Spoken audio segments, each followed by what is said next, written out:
الحمد لله نحمده ونستعينه ونستغفره ونؤمن به ونتوكل عليه ونعوذ بالله من شرور أنفسنا ومن سيئات أعمالنا من يهد الله فلا مضل له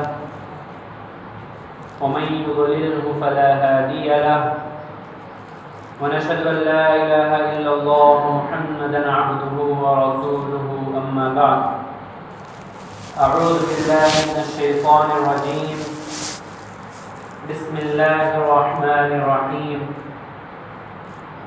إن الله وملائكته يصلون على النبي يا أيها الذين آمنوا صلوا عليه وسلموا تسليما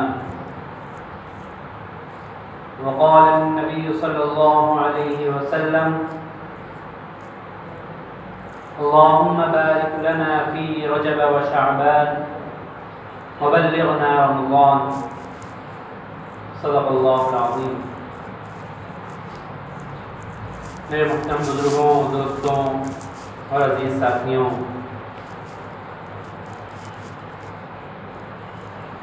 ماہ رجب چل رہا ہے. کچھ ہی وقفے کے بعد رمضان کی آمد ہے.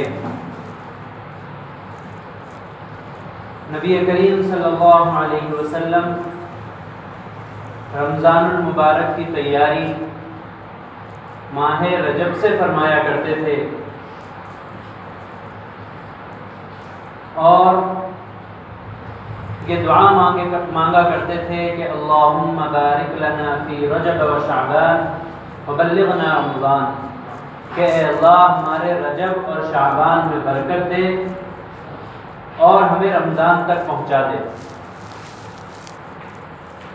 جناب رسول اللہ صلی اللہ علیہ وسلم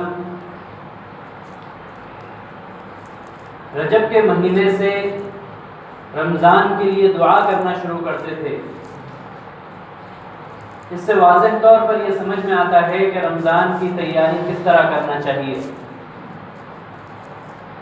رمضان بہت برکتوں والا، رحمتوں والا مہینہ ہے. ہر نیکی کا اجر رمضان میں بڑھا دیا جاتا ہے. تو ظاہر ہے کہ جب اتنا بابرکت مہینہ اور اتنا عظمتوں والا مہینہ ہے تو یقیناً اس کی تیاری پہلے سے کرنی ضروری ہے. اور رمضان کی تیاری کیا ہے؟ رمضان کی تیاری یہ ہے کہ اپنے آپ کو رمضان آنے سے پہلے عبادتوں کا عادی بناؤ. اگر آپ فرض نماز کے پابند نہیں ہیں تو ابھی سے یہ کوشش شروع کر دینی چاہیے کہ رمضان آنے سے پہلے کم از کم میں فرض نمازیں ادا کرنے والا بن جاؤں. اور اگر آپ فرض نماز پڑھتے ہیں تو یہ کوشش ہونی چاہیے کہ میری کوئی نماز ایسی نہ ہو جو جماعت کے بغیر ادا کی جائے. جہاں تک ہو سکے میں یہ کوشش کروں کہ میں مسجد میں جاؤں اور جماعت کے ساتھ نماز ادا کروں. اور اگر آپ فرض نماز بھی پڑھتے ہیں، جماعت کی بھی پابندی کرتے ہیں، مسجد میں آ کر نماز ادا کرتے ہیں، تو پھر دیگر نوافل اور دیگر عبادات کی کثرت آپ کو شروع کرنی چاہیے. کیوں؟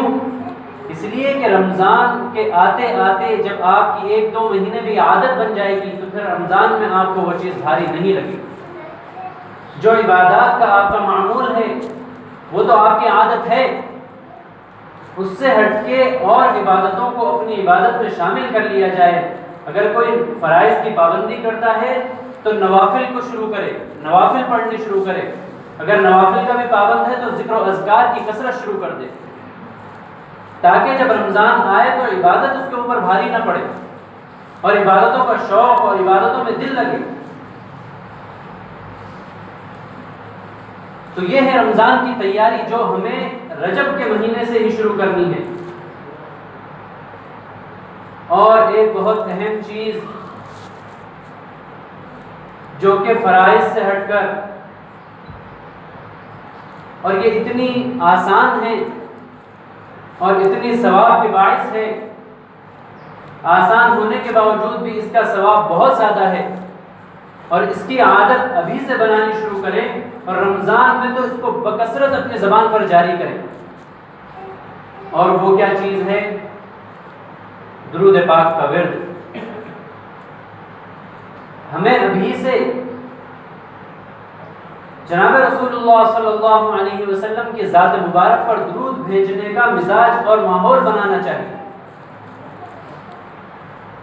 اور اس کا سب سے آسان طریقہ یہ ہے کہ ہر فرض نماز کے بعد ایک معمول بنا لیجئے کہ 10 مرتبہ، 20 مرتبہ یا 50 مرتبہ، جتنی آپ کی استطاعت ہے، آپ یہ معمول بنا لیں کہ جب تک میں اتنی مرتبہ درود نہ پڑھ لوں مسجد سے نہیں جاؤں گا۔ تو اس سے کیا ہوگا کہ آپ نماز کی بھی پابندی کریں گے، کیونکہ آپ نے درود کی عادت بنائی ہوئی ہے کہ آپ کو نماز کے بعد درود پڑھنا ہے۔ اس وجہ سے نماز بھی ادا ہو جائے گی اور درود بھی ادا ہوگا، درود پڑھنے والے بھی آپ بن جاؤ گے، اور آپ پر بھاری بھی نہیں پڑے گا، کیونکہ آپ ہر نماز کے بعد 10 20 مرتبہ 50 مرتبہ پڑھ رہے ہو۔ اس طریقے سے ثواب کا ثواب حاصل ہوگا اور آپ کی عادت بھی بن جائے گی، اور رمضان کے آتے آتے یہ آپ کے معمولات میں شامل ہو جائے گا۔ اور جب رمضان آئے گا تو کیونکہ رمضان میں شیطان کو بند کر دیا جاتا ہے اور عبادتوں کا شوق بڑھ جاتا ہے، تو پھر جب آپ کا دل اور زیادہ عبادتوں میں لگے گا تو آپ کو لطف آنے لگے گا۔ یہ ہے رمضان کی تیاری اور رمضان کے لیے تیار ہونا۔ اور درود پاک ایسی عبادت ہے جس کو اللہ تبارک و تعالیٰ نے خود قرآن میں ارشاد فرمایا کہ ان اللہ وملائکتہ یصلون علی النبی، کہ اللہ اور اس کے فرشتے جناب رسول اللہ صلی اللہ علیہ وسلم پر درود بھیجتے ہیں۔ یا ایھا الذین آمنوا صلوا علیہ وسلموا تسلیما، کہ اے ایمان والوں تم بھی نبی پاک صلی اللہ علیہ وسلم پر درود اور سلام بھیجا کرو۔ واضح طور پر اللہ تبارک و تعالیٰ نے قرآن میں ارشاد فرمایا ہے۔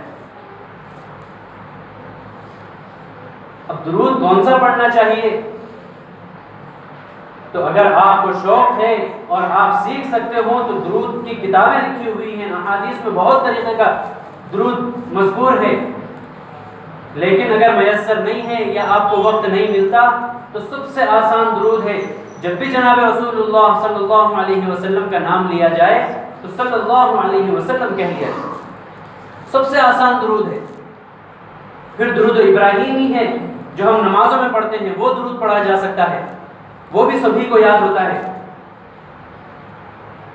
اس طریقے کے چھوٹے چھوٹے درود جو زبان پر تو بہت ہلکے ہیں، پڑھنے میں کوئی مشقت بھی نہیں ہے، لیکن درود کا اجر و ثواب بہت زیادہ رکھا گیا ہے۔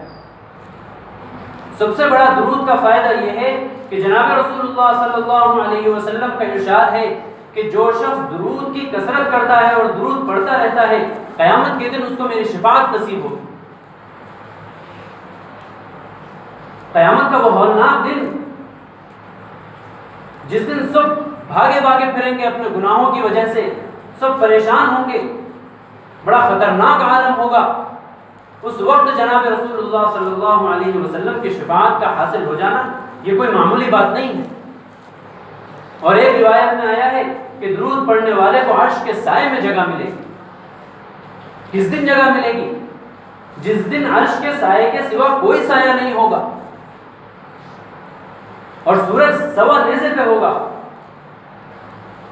ابھی ہم دیکھ رہے ہیں کہ سرما کا موسم ختم ہو رہا ہے اور گرمی کی شروعات ہے، تو ابھی دھوپ کی گرمائی دیکھیے کہ کتنی خطرناک ہے کہ ہم ابھی سے دھوپ کی گرمائی سے جھلس رہے ہیں، حالانکہ صرف اور صرف موسم کی تبدیلی ہوئی ہے، کچھ پرسنٹ سورج نیچے آیا ہے، بہت ہی کم مقدار میں، تو موسم کی یہ تبدیلی ہے۔ اور جب سورج سوا نیزے پہ آ جائے گا تو احادیث کے مضمون کے مطابق کہ کوئی ٹخنوں تک ڈوبا ہوا ہوگا، کوئی گھٹنوں تک اپنے پسینے میں ڈوبا ہوا ہوگا، کوئی آدھے بدن تک اور کوئی اپنی ٹھوڑی تک۔ ویسے وقت میں کوئی سایہ نہیں ہوگا، اس وقت سایہ ہوگا تو صرف عرش کا سایہ ہوگا۔ اور وہ جہاں بہت سے لوگوں کو نصیب ہوگا ان میں سے ایک وہ ہوگا جو درود کی کثرت کرنے والا ہو۔ تو درود کو اپنا معمول بنانے سے بہت سارے فوائد ہیں۔ درود کا ایک فائدہ یہ بھی بیان کیا جاتا ہے کہ دنیاوی جو اس کی مشکلات اور پریشانیاں ہیں ان کا حل درود میں ہے، کہ جو شخص کثرت سے درود کا ورد کرتا ہے اللہ تبارک و تعالیٰ اس کی دنیاوی پریشانیاں اور مشکلات کا حل نکال دیتا ہے۔ ایک واقعہ میں آپ کو بیان کروں کہ دو دوست تھے، ایک نے دوسرے سے قرضہ لیا 3000 درہم، اور وہ زمانے کے حساب سے 3000 درہم بہت بڑی رقم تھی۔ اب قرضہ لے لیا، وقت مقررہ پر قرضہ ادا نہیں کر سکا۔ اس کے دوست نے اس کو کچھ اور مہلت دے دی کہ ٹھیک ہے تم اتنا وقت اور لے لو اور میرا قرض ادا کر دو۔ وہ وقت بھی آ گیا اور قرضہ ادا نہیں کر سکا۔ اب کیا ہوا؟ بات جب آگے بڑھی تو اس دوست نے مقدمہ دائر کر دیا کہ میرا فلاں دوست ہے، مجھ سے پیسے لیے اور وہ واپس نہیں کر رہا۔ چنانچہ جب مقدمہ کورٹ میں گیا اور قاضی کے پاس گیا تو قاضی نے دونوں کو بلوایا اور جس سے قرضہ لیا تھا اس سے پوچھا کہ تم نے قرضہ دیا؟ کہا ہاں میں نے قرضہ دیا۔ جس کو دیا گیا تھا اس سے پوچھا کیا تم نے قرضہ لیا ہے؟ اس نے کہا ہاں میں نے قرضہ لیا ہے۔ کتنا قرضہ لیا ہے؟ 3000 درہم۔ تو ادا کیوں نہیں کرتے؟ کہنے لگا میرے پاس کوئی جاب نہیں ہے، میرے پاس کوئی تجارت نہیں ہے، پیسے کا کوئی انتظام نہیں ہے، میں ادا نہیں کر سکتا۔ قاضی نے کہا کہ 1 مہینے کا وقت ہے، اگر تم 1 مہینے میں ادا کر دو تو ٹھیک، ورنہ تمہیں قید کر دیا جائے گا۔ اب یہ پریشان ہو گیا کہ 1 مہینے کا وقت ہے، پیسے کا کوئی انتظام بھی نہیں ہو سکتا۔ اسے ایک حدیث یاد آئی، اس نے کبھی پڑھا تھا کہ درود جو کثرت سے پڑھتا ہے اس کے تمام مسائل کا حل نکل آتا ہے۔ اب اسے اور کوئی راستہ تو نظر نہیں آیا، اس نے درود پڑھنا شروع کیا۔ روزانہ کا معمول بنا لیا کہ میں درود پڑھتا رہوں گا۔ درود پڑھتا رہا 27 روز گزر گئے۔ 27 دن تک کوئی مسئلے کا حل نہیں نکلا، کوئی انتظام نہیں ہوا۔ 27ویں شب جب سویا تو جناب رسول اللہ صلی اللہ علیہ وسلم کی زیارت نصیب ہوئی، اور نبی کریم صلی اللہ علیہ وسلم نے اس کو یہ خوشخبری دی کہ تمہارا قرض ادا ہو جائے گا۔ صبح اٹھا، خوش بھی ہے کہ جناب رسول اللہ صلی اللہ علیہ وسلم کی زبان سے یہ الفاظ نکلے کہ تمہارا قرض ادا ہو جائے گا، لیکن یہ فکر بھی ستا رہی ہے کہ ادا کیسے ہوگا۔ 3 دن باقی رہ گئے، پھر رات کا وقت آیا اور سو گیا۔ 28ویں شب تھی، 28واں دن تھا، جناب رسول اللہ صلی اللہ علیہ وسلم کی پھر زیارت ہوئی۔ آپ صلی اللہ علیہ وسلم نے اس سے یہ فرمایا کہ جاؤ علی بن عیسیٰ کے پاس جاؤ اور اس سے کہو کہ جناب رسول اللہ صلی اللہ علیہ وسلم کا یہ حکم ہے کہ وہ تمہارا قرض ادا کر دے۔ علی بن عیسیٰ اس زمانے کا ایک وزیر تھا۔ اب خوش ہو گیا اور صبح اٹھا، پھر یہ خیال آیا کہ میں علی بن عیسیٰ کے پاس چلا تو جاؤں گا اور اسے یہ سنا بھی دوں گا کہ جناب رسول اللہ صلی اللہ علیہ وسلم کا فرمان ہے کہ تم میرا قرض ادا کرو، لیکن یہ خیال آیا کہ میں دلیل کیا دوں گا کہ جناب رسول اللہ صلی اللہ علیہ وسلم نے مجھے خواب میں آ کر یہ بتایا ہے۔ پھر پریشان ہو گیا، دن گزر گیا، پھر رات آ گئی، سو گیا۔ اب اگلا دن تھا، اس کو سزا ہونے والی تھی۔ پھر جو رات آئی تو پھر جناب رسول اللہ صلی اللہ علیہ وسلم کی زیارت ہوئی۔ آپ صلی اللہ علیہ وسلم نے اس سے کہا کہ علی بن عبداللہ کے پاس جاؤ اور کہو کہ جناب رسول اللہ صلی اللہ علیہ وسلم نے قرض کی ادائیگی کے لیے کہا ہے۔ اس نے یہ کہا کہ میں علی بن عبداللہ کے پاس چلا تو جاؤں گا، آپ کا فرمان سنا تو دوں گا، لیکن اگر اس نے کوئی دلیل مانگی تو میں کیا دلیل دوں گا؟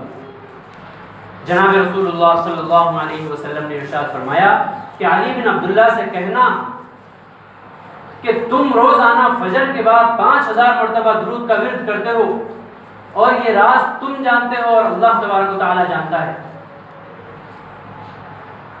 پھر صبح ہوئی، وہ خوشی خوشی علی بن عبداللہ کے پاس گیا اور اس سے کہا کہ میرے اوپر 3000 درہم کا قرضہ ہے، جناب رسول اللہ صلی اللہ علیہ وسلم کی مجھے زیارت ہوئی تھی، آپ نے کہا ہے کہ علی بن عبداللہ وزیر کے پاس جاؤ اور اپنے قرضے کی ادائیگی کے لیے مطالبہ کرو۔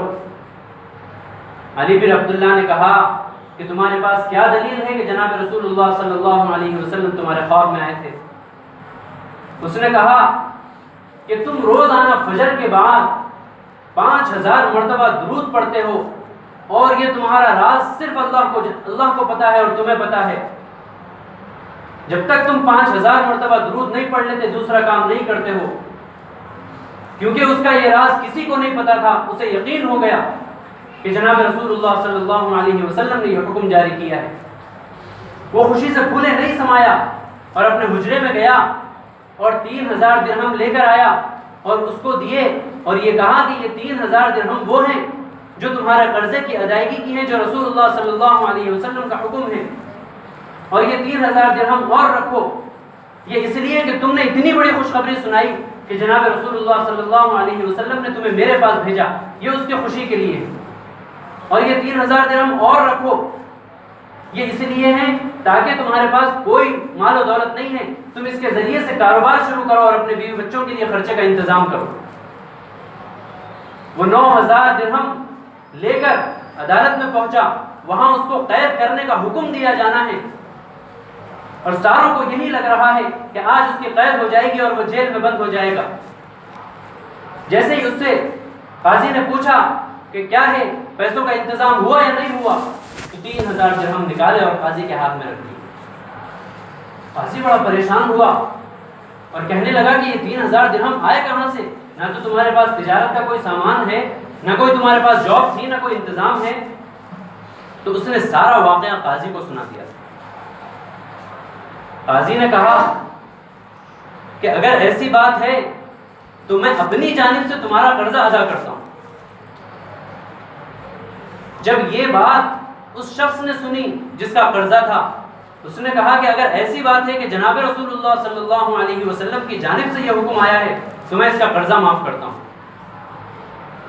تو جو قاضی نے پیسے دیے تھے وہ اس کو لوٹائے، اس نے معاف کر دیے، اس کے پاس 12000 درہم ہو گئے۔ اس نے کہا کہ میرا ضمیر گوارا نہیں کرتا کہ میں یہ پیسے واپس لوں۔ قاضی نے بھی وہ رقم اس کو ادا کر دی۔ کل تک جو شخص 3000 درہم کا مقروض تھا، آج 12000 درہم اس کے ہاتھ میں ہیں۔ کہاں اس کو آج سزا ہونے والی تھی، اور درود کی برکت سے اس کو 12000 درہم مل گئے۔ تو درود کے دنیاوی فوائد یہ ہیں، اور آخرت کے فائدے میں نے بتایا کہ کل قیامت کے دن رسول اللہ صلی اللہ علیہ وسلم کی شفاعت نصیب ہوگی، اور بھی بہت سے فضائل درود کے متعلق احادیث میں آئے ہیں۔ تو چنانچہ ابھی ہمیں تیاری کرنی ہے، اور رمضان کے لیے ہمیں جہاں دیگر عبادتوں کا عادی بننا ہے اور نوافل کا عادی بننا ہے، وہیں اپنی عبادت میں درود کو بھی شامل کرنا ہے۔ اللہ تبارک و تعالیٰ سے دعا ہے کہ اللہ تبارک و تعالیٰ ہمیں اور آپ کو سب کو کثرت سے درود پڑھنے والا بنائے۔ وآخر دعوانا الحمد للہ رب العالمین۔